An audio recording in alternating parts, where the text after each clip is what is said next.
Welcome back everyone, and hope you're feeling refreshed. So this is the second panel of the day, Constructing Careers Through Breaking Barriers. My name is Rubi Sarang. I'm a project manager for High Speed 2, and I'm also co-chair of our Race, Ethnicity and Cultural Heritage Network. I'm here today because really it's a passion for me, and it's also incredibly personal. As Nat mentioned previously, we do this in our spare time, and however amount we have in that. But for me, I do it because I think it's incredibly important, and we're going to hear from our brilliant panellists today. So I'd like to welcome our panellists on stage. So we've got Bats, Beatrice, Christopher, Errol and Taffy.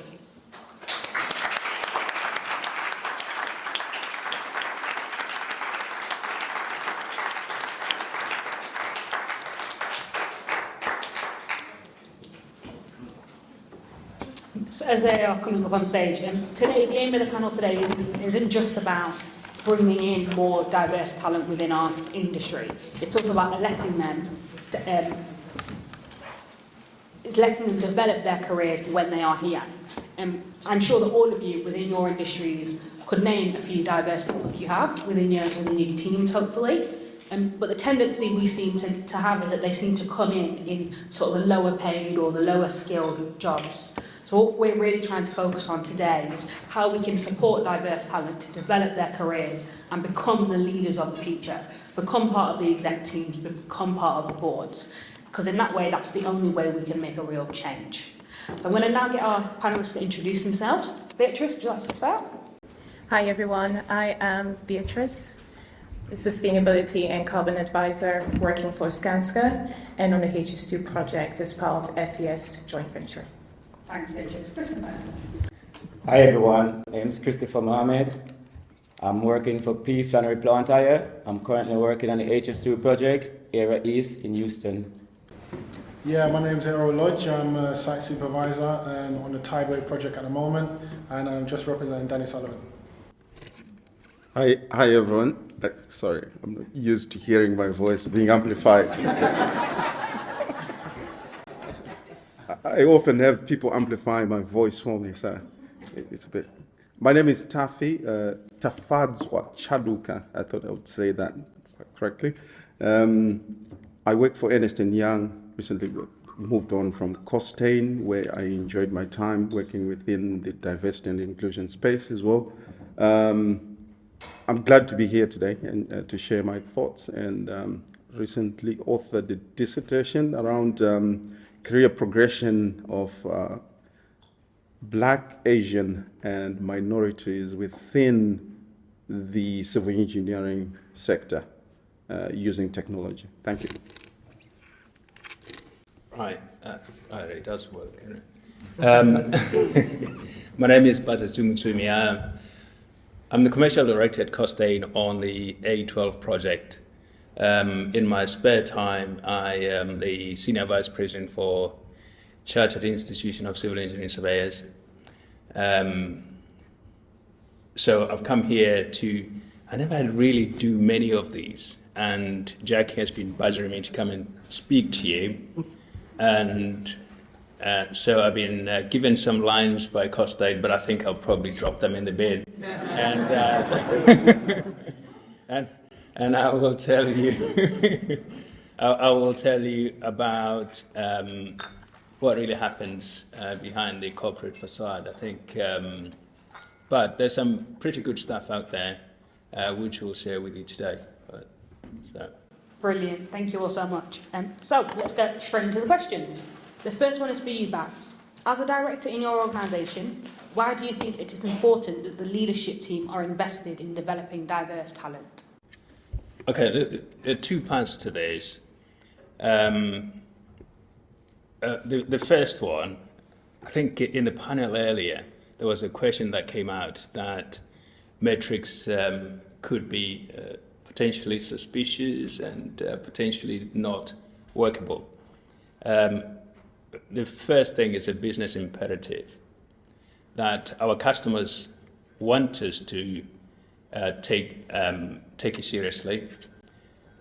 So if you are addressing a business objective as a commercial director, you need to be able to be held to account by your performance, which is indicated by the deliverables that you can demonstrate that you have. So that's one thing. And then there's plenty of data out there about the value of diversity and inclusion. So I think I won't spend a lot of time talking about the value of that, but what it actually means in practical sense is that if we don't take the opportunity to, I've got several points that I'm going to bring up. One of them is around how do we address the skills shortage? And that applies across the board in the industry, certainly in the professional institution. We see that as a challenge in terms of being able to cover the workload that we all have. We all work on HS2, you understand the challenges there. And if we're not focusing on making sure that we are maximizing the opportunities that are available to us in the communities that we serve, then we're failing on that business objective. And we're also failing on the communities because we're not making them part of the successes that we see for ourselves and we see for the businesses that we work with. So that's the real reason why we have to focus. There's been, I think the focus needs to really move away from the conversation about this, and it's conventional wisdom now that this pays. So that's why we need to move on to actions. And when it comes to recruitment as well, the research is out there, and we certainly see this, that when we try to attract people to our organizations, they want to know what we're doing about diversity and inclusion. So they demand it. So it's quite a refreshing feeling when someone asks you a question about how are you going to make me feel welcome in the workplace. And that's all about retention. We should be able to at least attract the people into the organizations that we work with, the projects that we operate within, but also provide a comfortable place where we understand and appreciate that uniqueness and the skills that they bring, and make sure that they can help us contribute to the overall objective. So that's another pressure point for us. And then the economic case in terms of, you say all of that, and does it actually translate into pounds and pennies? When you look at the research, about 85% of CEOs will tell you that they see an improvement in the output from their businesses. And money talks. If you see that, then you're increasing your innovation, your ability to innovate, because all of a sudden you're bringing in people from diverse background, and you are able to, if you provide the environment that allows them to actually contribute, not just being represented in terms of numbers. Because when you look at Costain, 45% of our graduates were from a BAME background this year, which is an improvement. And we've got targets of all the way across the business to at least deal with the diversity part, because that's still a challenge. So we still, without diversity, we won't be able to get to inclusion, because we won't have the numbers to be able to influence what we do. Which then gives me to my observation now, is to why is this important to us? And we understand the economic case of diversity and inclusion, but we need to do something about it to make it actually pay. Otherwise, I think Frank was talking about wasted investment in diversity and inclusion, and I do get that. So organizations spend a lot of money on hosting forums and publishing brochures, publishing literatures, and doing unconscious bias training and doing things like that. But actually, we need to make sure that this system actually companies operate within systems and hierarchies and processes. I was reading a report on Inclusive Britain, and it was talking about the concept that AI need to be looked at and adjusted, and so that it reflects the societies that we serve, so that the inherent biases can be removed from AI.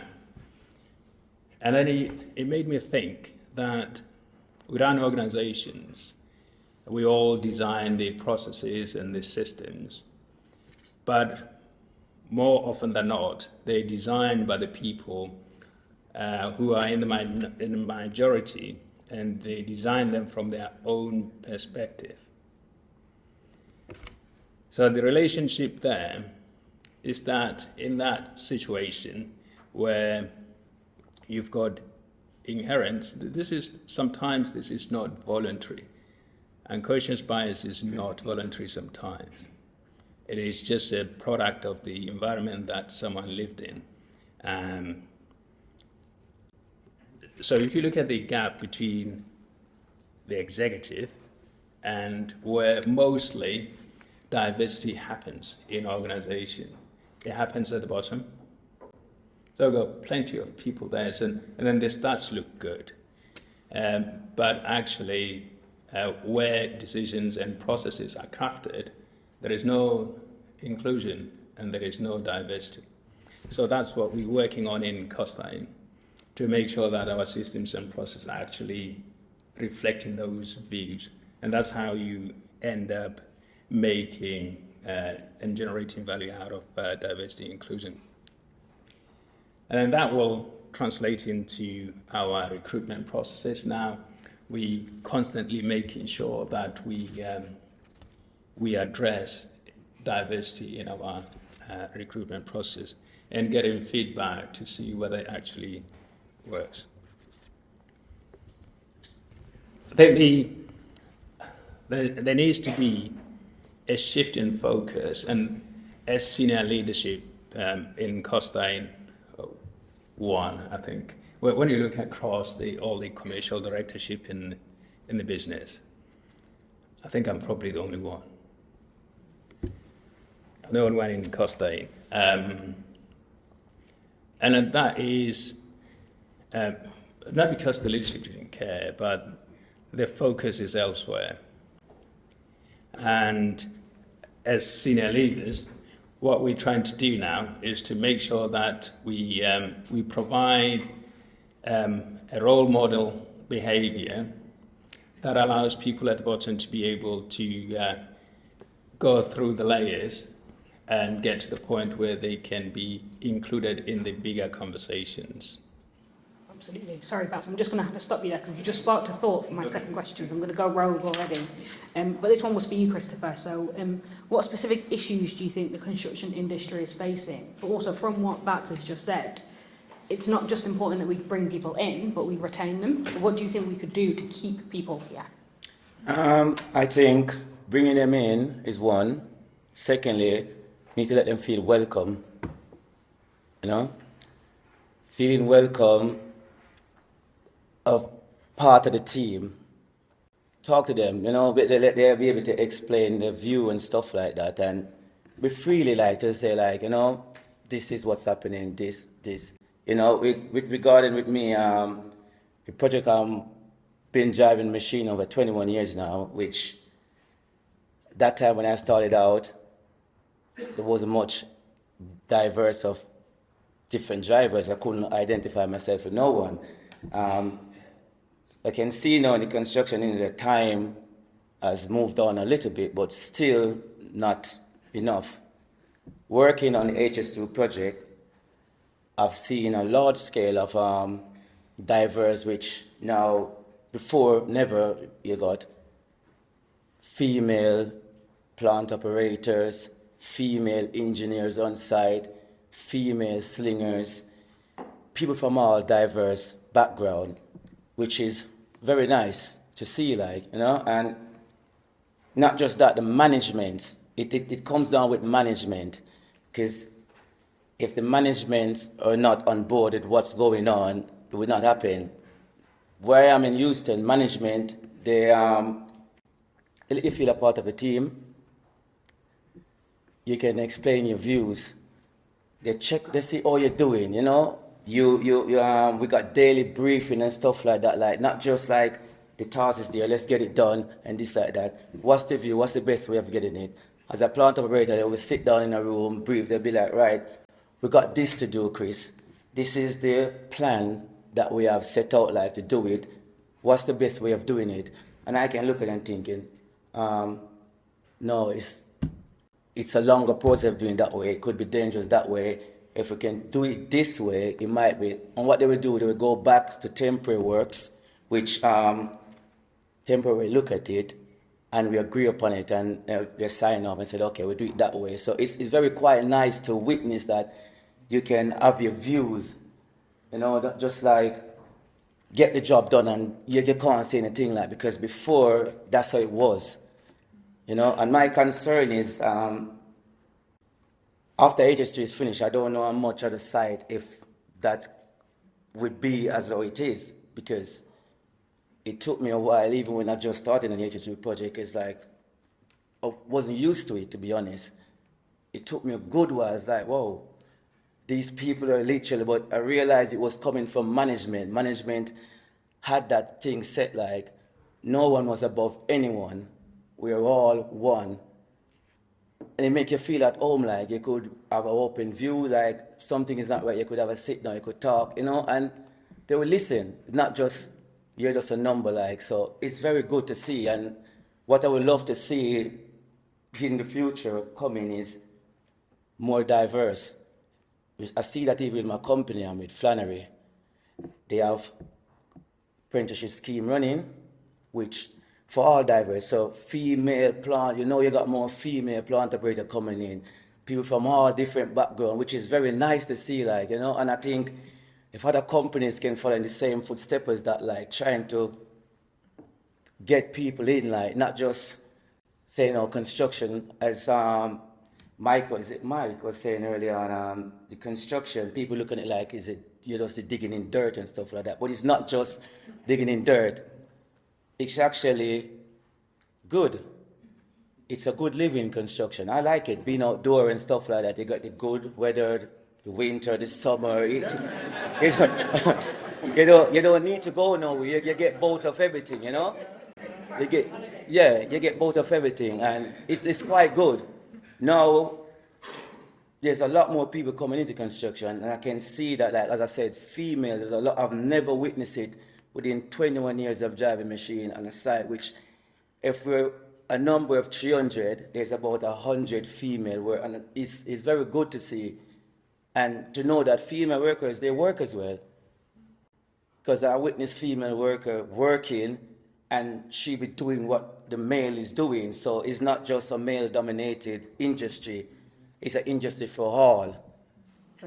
It's really nice to hear as well as a client. It's kind of, we can be quite far removed from it. You know, we're sitting in our offices. We don't really know what's going on in the ground, but it's really nice to hear that our messages are filtering down all the way onto the ground. So I'm really glad that you're having a good experience with us. So my next question is for you, Taffy. What do you think will be the benefits to the industry if we all invest our time in diverse talent? Thank you, Ruby. I'll quote what Larry Fink said a couple of weeks ago when he said, investing in diverse workplaces and workforce is no longer a choice that companies should make.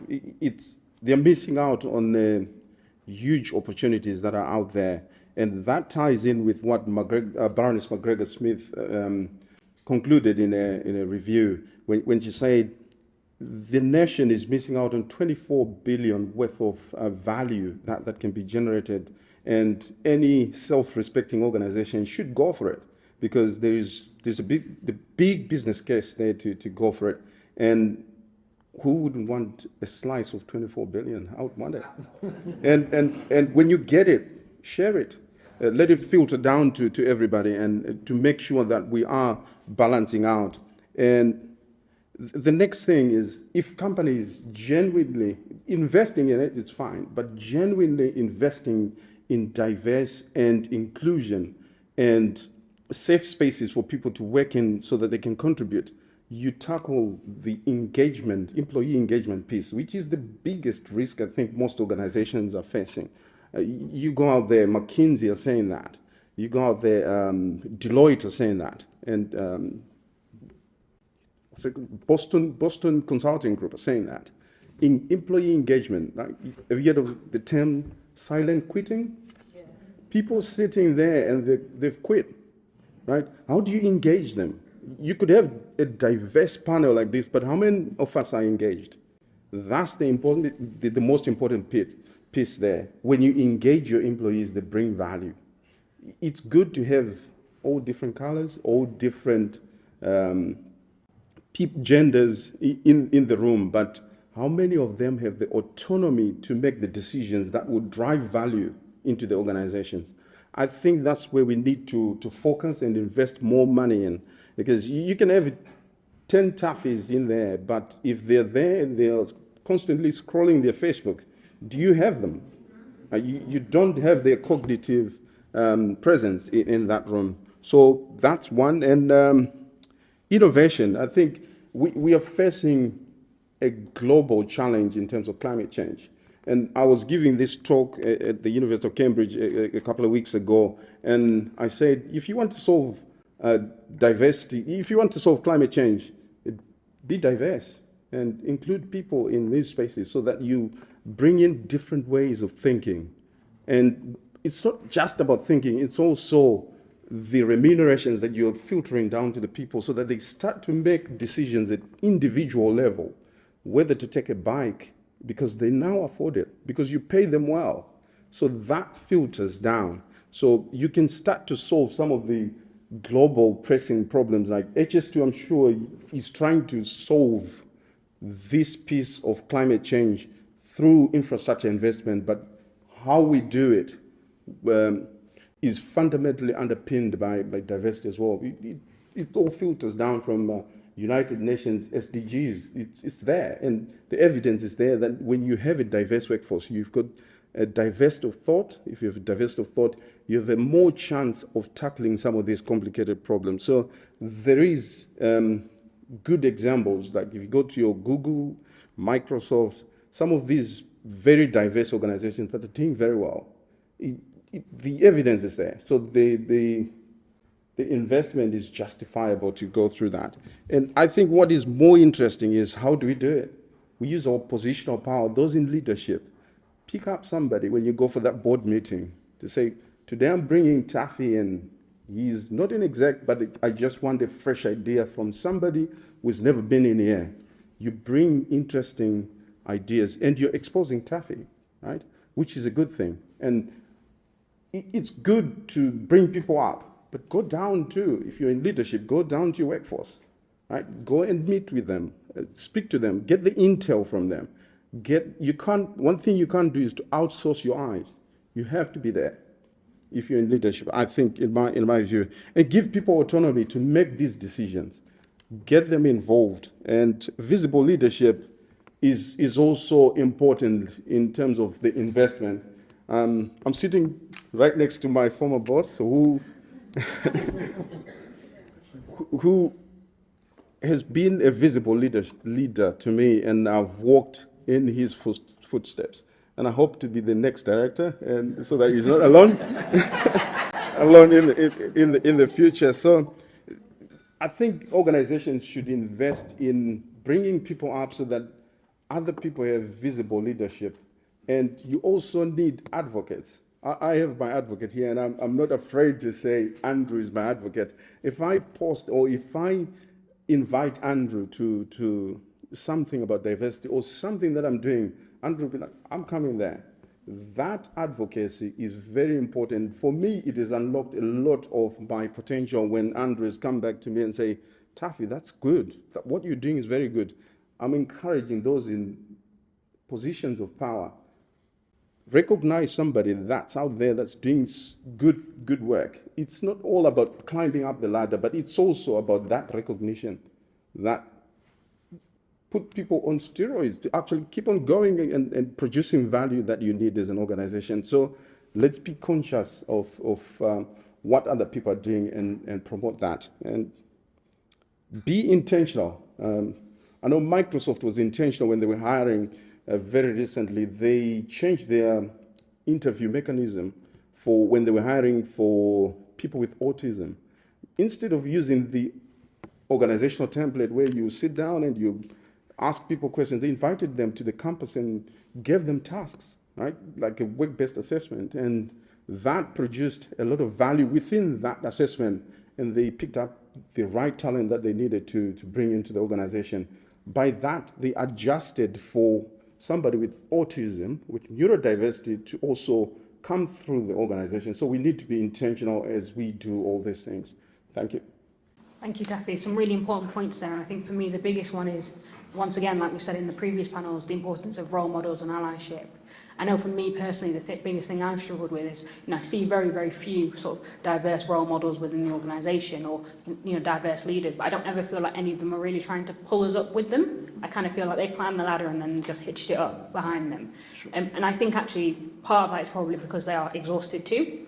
And again, it was a point that was made in the previous panel about they're always being, wheeled out to be that diverse leader, but I kind of feel like you have a moral obligation to bring people up. And even though we are doing brilliant things here today, we can't do it just in this room.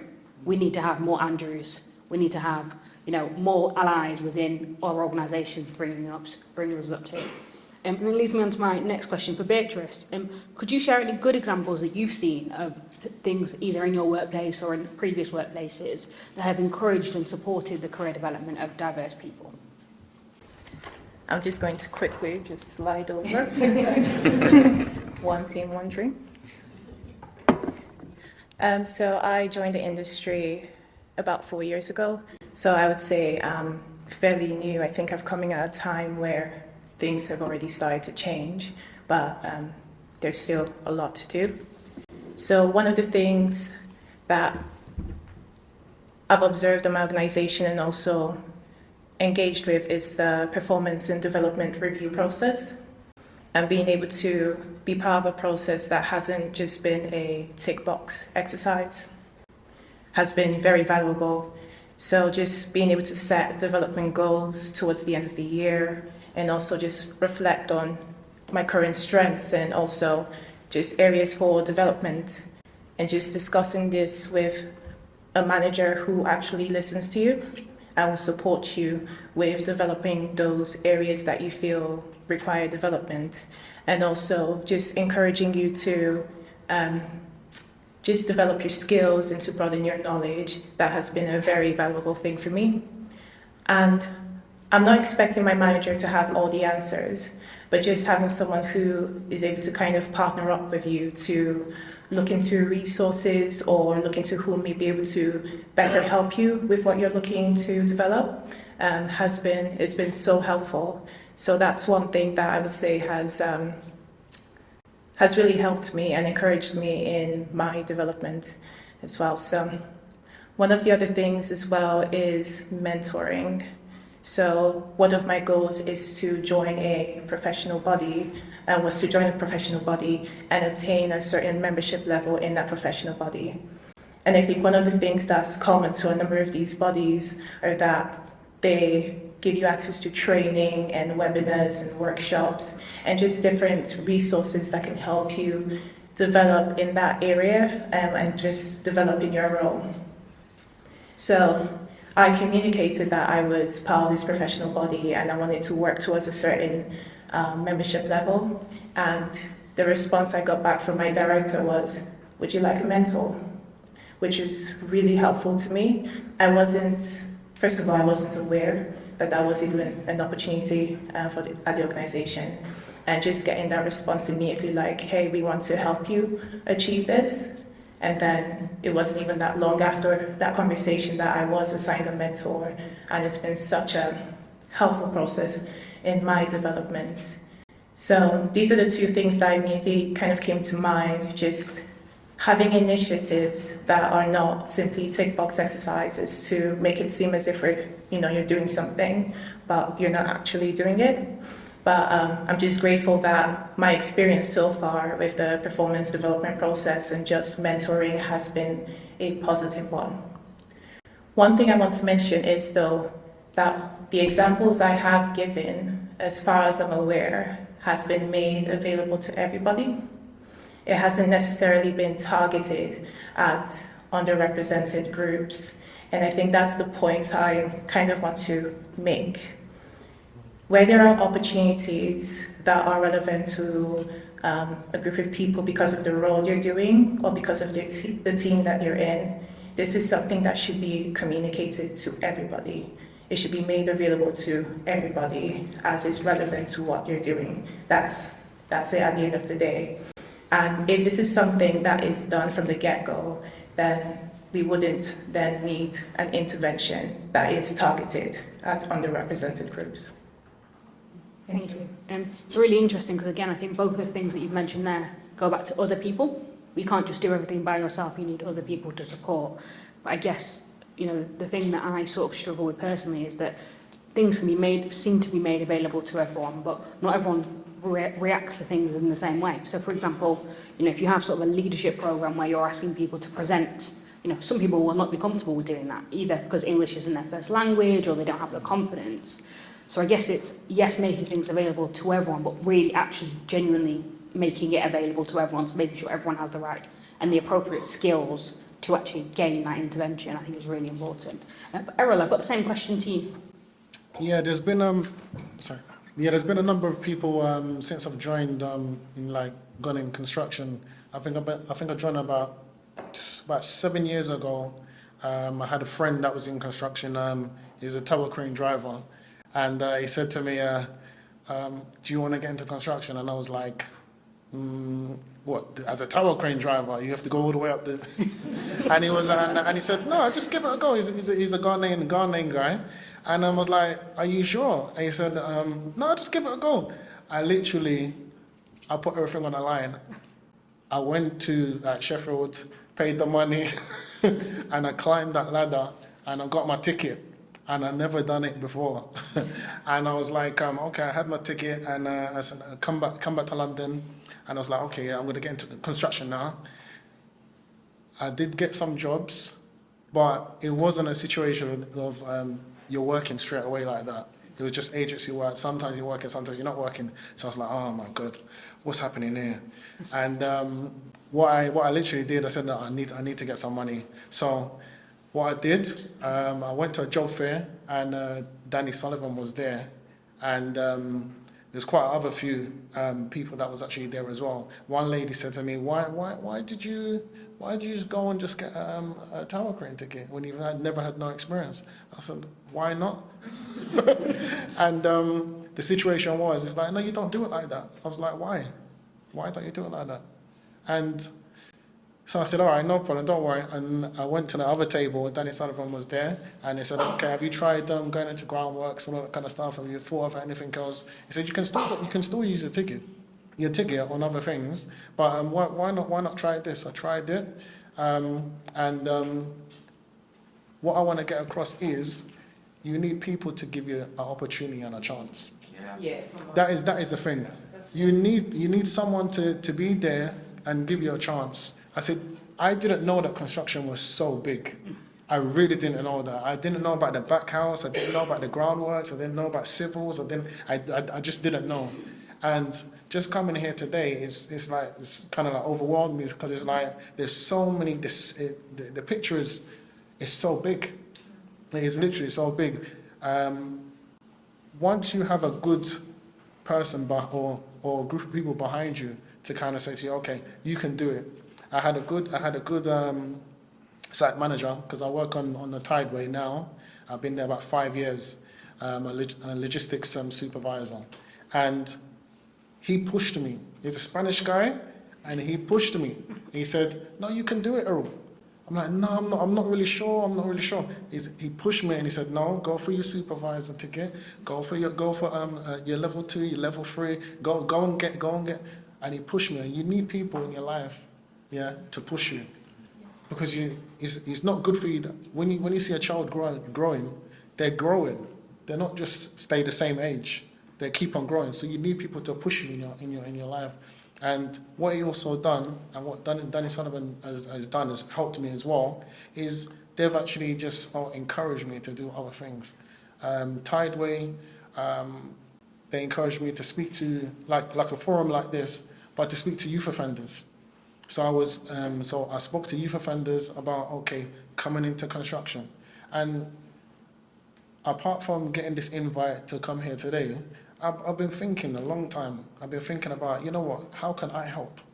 How can I help other people to get in? And you just reminded me by saying all these questions that, you know what, things like this need to happen more and more and more. And I've only been in the industry for about 7 years now, but I would like to do much more. If I can help someone else, that's why I've come here. If I can help someone else, I want to help. Yeah. That's it. And you're more likely to help other people if people have helped you. Mm-hmm, You know, if you know that people have supported you and pushed you, you're more likely to then give back and do the same. Yeah. Absolutely. If you want change, there needs to be a change. Yeah, so there needs to be a change. Absolutely. Brilliant. That's the end of my pre-prepared questions. Now we're going to throw it out to the audience. Anybody got questions? Brilliant. Got hands up already. Hi, Taffy Chaduka from McDonald. So at the beginning of this month, the Daily Mirror posted an article of quasi-quartang, but instead of quasi-quartang, they put Bernard Mensa in that picture. And the Mirror apologized for putting the wrong picture of our Chancellor. So my question is about breaking the barrier of visibility. Clearly, black people, ethnic minorities have an issue with visibility, even if you are the Chancellor. Working in organizations like McDonald, Scansa, and the likes, big organizations, how important is visibility in the industry? Who wants to take that? Bats, yeah, go ahead.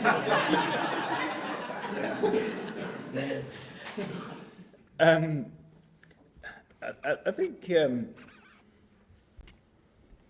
generally to be able to show good leadership as an organization, you have to live it and you have to demonstrate it to the people that you're trying to lead. And so the issue around visibility really makes sense. Yeah, yesterday we had a session when we were talking about diversity and inclusion, and it came to a point where it became very difficult to talk about it and to address it because people didn't really understand it. If you look at these quasi-quartering stuff, the Mirror just saw another black person. And whatever picture it was, that will do, we can apologize, because in most cases, they can get away with it as well. Yeah, because the society will just not see anything wrong with that. And it comes to things like English language as well. So in our organization, we try and provide courses for people whose English is not their first language, just like me. So to be able to get them to relate to that and to relate to the language that is spoken where we work. And as leaders in organizations, we have to be able to make it easy for people to communicate with leadership, because without that, there is, yes, you could see someone that looks like you, but if they don't really sound or respond to what you're saying, then they're not there. So it comes in two parts. Actual visible, you can see me that I look like you, then that's fine. But even this word, I hear a lot about allyship, and I talk about advocacy. So an advocate can communicate with you at that level, regardless of what they look like. I think visibility is one of those things that you don't miss it until you realise you've missed it, because we're so used to seeing, the default is white men, white women, God forbid a fictitious mermaid is black. But I remember when Kamala Harris was inaugurated, she's half Indian, half black. And I remember watching it and crying and thinking, why the hell am I crying? But it was just so powerful to me to see that somebody that actually looked like me could get there. And as I said, it's one of those things that you don't notice you've missed it until you've missed it. Yeah. And then now we're trying to actually be active in including, more representative groups, everyone starts picking up. Yeah, I'll just add to that because I'm a lived reality of visibility because of BATS. And I echo what BATS is saying. It is about availability as well and being able to speak at the same wavelength, right? And understanding the journey that I'm also walking through, right? And what he has walked. That helped me when I was working with BATS to bring about questions that may be difficult to bring to someone else, because I became comfortable talking to BATS in a professional space and exposed a lot of my vulnerabilities, which is quite tricky in a professional environment, and I was able to be corrected so that I can be productive in a professional setting and improve myself. So that's very important. I mean, putting aside the camera angle bias by Daily Mail, but it is very, very important to have visible role models within an organization. Find a visible one. It doesn't have to be, they don't have to look like you. It'll be good if they look like you, but the importance, I think, is the ability to communicate within that level. Thanks. Taffy, any other questions? Yeah, brilliant. Thank you. My name is Alice and I work for Skanska. It's a question for Errol and Chris. Firstly, amazing to have you on a panel. You're bringing your side perspectives. I don't think I've been to many events where that's happened, so thank you so much for joining, and thank you to your companies for letting you attend too. In Skanska, we've done a lot of work to listen to different lived experiences of people working in the company, and we've really been trying to listen to people who are on our sites. And there's been really good things that have come out of it, but we also know that we have work to do to increase inclusion specifically on our sites. And actually part of that feedback has also told us that leaders on site really set the standards for what is and isn't tolerated and really set the culture. And my question is, what have you seen or what have you done personally to make that an inclusive culture that we might be able to learn from today? What I would say regarding to that is, in Houston and HS2 project, if I go back a bit, when on being as a normal construction site, starting out as a plant operator, people wouldn't have that patience with you. You go inside, they want this go, and as soon as it's not getting done to her, because they're all about the bonuses and stuff like that, and soon as that's not been happening, you'll be here one day, you'll be gone. I have witnessed where I am in Houston, and again, I keep saying it's because of the management, which operator might turn up inside, he might be new to driving a plant. They give him the time of day, the patient.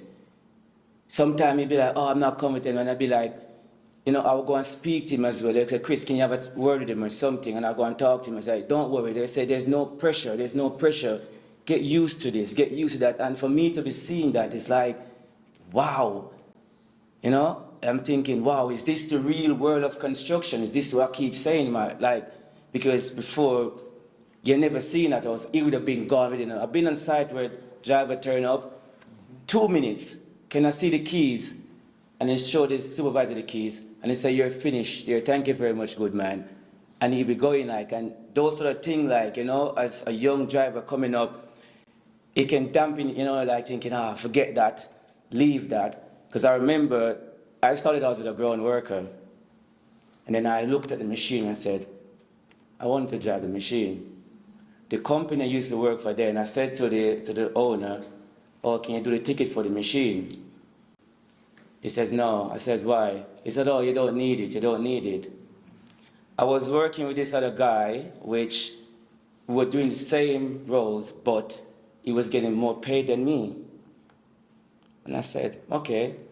As Errol said, I went, paid the money, got the tickets, came back and I shared my ticket. And the first thing he said to me was, you're going to be leaving now.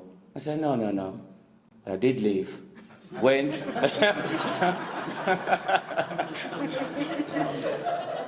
I went, started operating the machine now. I wasn't the best. You know, I started out in an old school site, which was like old school, like you're working with the people that knows how a machine is meant to be operated. That's probably the supervisor was somebody who was driving the machine for 50 years and he's retired as driver and being a supervisor, you know, and come on, get this done. I never forget this. I worked with this guy and he said to me, "You're the worst machine driver I've ever seen." And I went to my wife and I said, you know, it was very hard because I was trying. And I said, because of what he said, I'm going to prove him wrong. And I make it. I used to see driver doing stuff. I went over and said, why did they do that? They didn't know why I was asking, because I was interested. He said, I did because of that. Storing it in my head. And the same guy that said that to me, I proved him wrong, that I was working with him again. We were standing having a conversation because we had a dig to do, was digging 9 meters down, about 10,000 lorries to dig out. And he says to me, we're under pressure here, what's the way? And I said to him, we do it that way and that way. As a driver, you would know the quickest way of getting something done. And he said to me, look at that driver, he's useless. And I looked at him and I said, 7 years ago you said that regarding me, remember? And he turned around and looked at me like that. He couldn't have said nothing to me. And he just pinched me and he walked off. And I've lived to see that every job he goes to, he's on the phone to the owners. Can I have Chris? Can I have Chris? Can I have Chris? And he ended up one day, he said to me like, I have to be honest with you, you are my driver. Every job I go to, you have to be on that job to get it complete. So starting out in construction, if somebody knock you, don't give up. Yeah, that's it. You know, it's a hard world out there, but fight. Just as I have proved him wrong, you can do it as well. Mm-hmm. And now I can say, I'm brilliant at what I do. I love what I do. Mm-hmm. And I'm really good at it. So, that's it.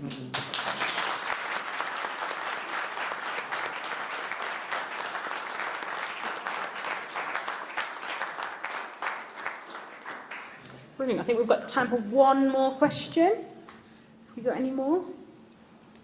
Yeah. Just a question, I guess a bit more broadly speaking, both it was touched on this panel and the previous one. Mentorship seems to be a common thread about breaking through it.